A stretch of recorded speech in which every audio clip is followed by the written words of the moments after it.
Humanity was given 2 days to prepare. 2 days to argue over seating arrangements, 2 days to draft speeches, rehearse defiance and negotiate optics. 2 days to convince itself that this moment could still be managed. They chose a stage, they chose flowers, flags, cameras and carefully curated power. They believed that if an answer came, it would arrive on human terms. But creation does not negotiate. It doesn't care for titles, borders, or who sits in the front row. When the silence fell, it was not the silence of anticipation, it was the silence of attention. This is the moment before the answer. This is Chapter 4, A Silence Before the Answer.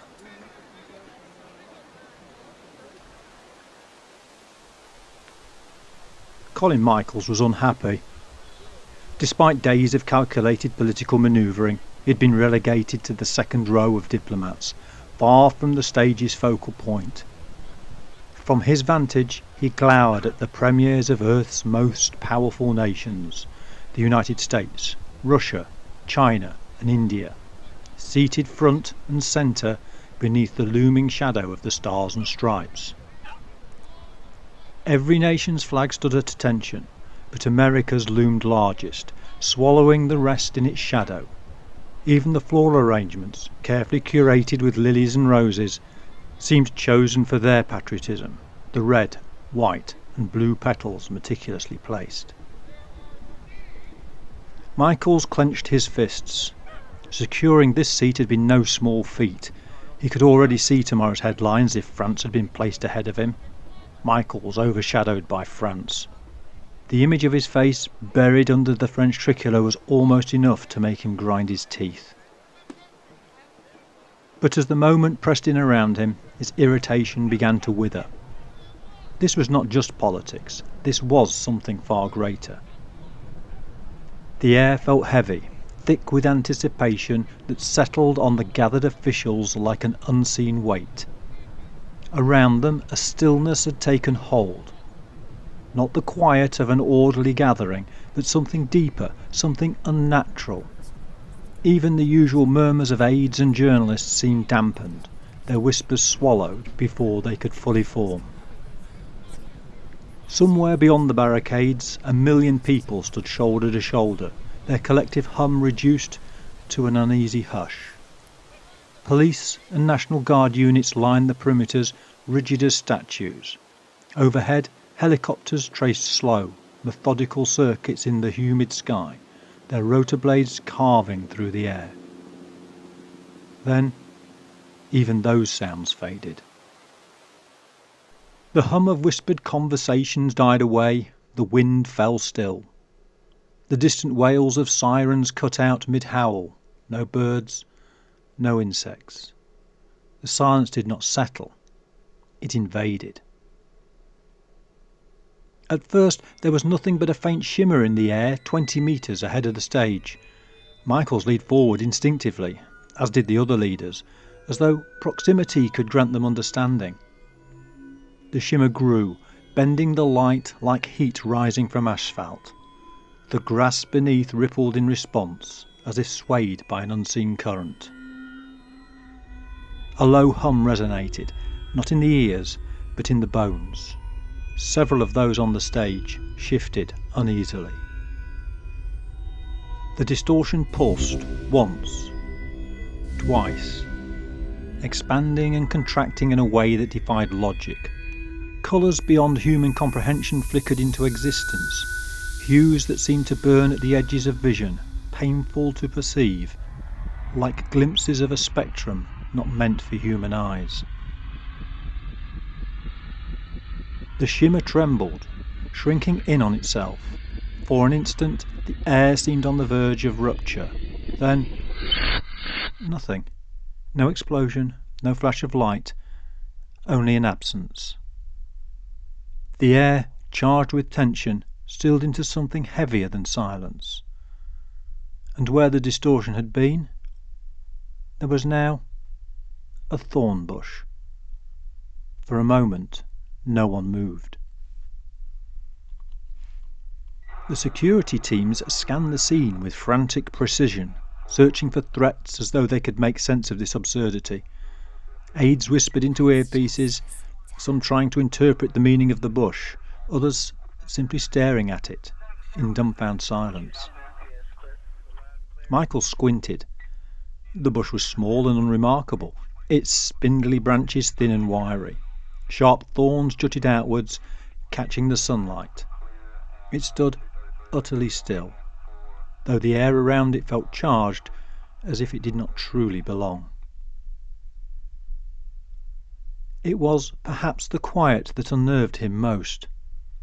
In a world of ceaseless noise and motion, the bush existed outside of time, untouched by reality's rules. It commanded attention without demanding it, as though its very stillness was a challenge. The President of the United States stood. He adjusted his tie with a practiced motion, then hesitated. His throat moved in a dry swallow. He was meant to welcome visitors, shake hands, deliver speeches. This was something else. With slow, deliberate steps he approached the lectern, his prepared remarks welcoming brothers from the stars ready on the teleprompter. But as he stared at the bush, the words curdled on his tongue. This has to be a joke.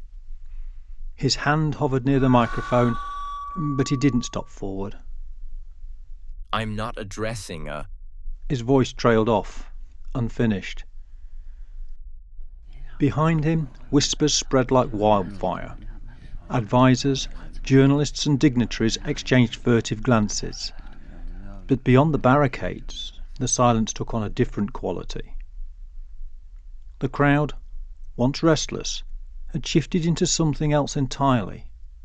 Awe, terror, revelation. Some fell to their knees, unbidden tears streaking their faces. Others clasped their hands in prayer, eyes wide and unfocused, as though gazing upon something divine. Some simply stared, their minds rejecting what they saw, refusing to move, and unable to breathe. And then a word began to ripple through the crowd. Soft at first, a single voice, barely more than a breath. Then another and another, not shouted nor chanted, just spoken, as though realizing a truth that had been waiting all along. Holy. Holy.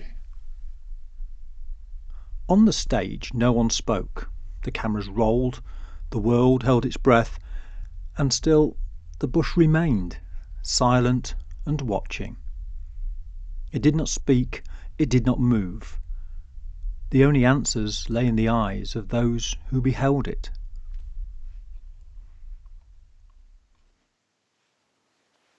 In the end, there was no speech, no declaration, no towering figure descending from the sky. Only a thorn bush, unmoving, unremarkable, impossible. And yet it silenced the world. In its presence, power meant nothing. Language failed. Prepared words withered before they could be spoken. Some saw divinity. Some saw judgment. Some saw only the collapse of certainty. The answer had not been spoken aloud because it didn't need to be. Whatever had summoned humanity here was not interested in reassurance. It had come to be recognized. And recognition once given cannot be taken back. The world is no longer waiting for contact. It is waiting for understanding. Thank you for listening.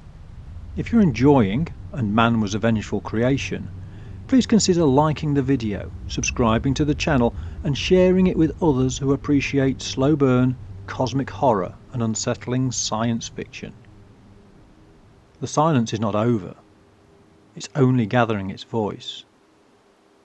Join me for the next chapter.